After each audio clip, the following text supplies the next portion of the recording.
బాప్తిస్మమునందున క్రీస్తేసు ప్రభువు తన రక్తమిచ్చి కొన్నట్టి సంగమున ఎవరు చేరెదరో వారే ధన్యులు, పరలోకమే వారిది. ఎవరు చేరెదరో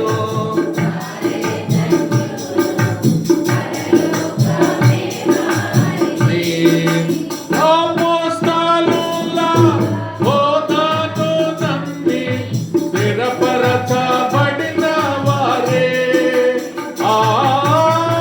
అపోస్తలుల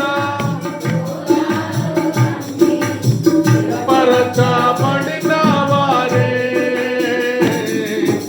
ఆత్మశక్తితో వారు ఎల్లప్పుడూ సంఘములో నిలచేతారు. ఆత్మశక్తితో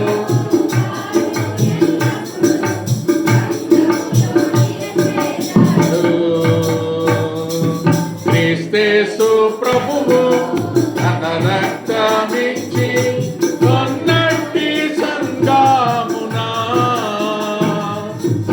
ఎవరు చేరెదరో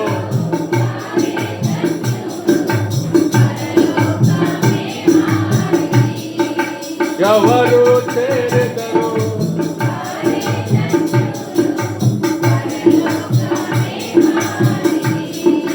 పరిశుద్ధ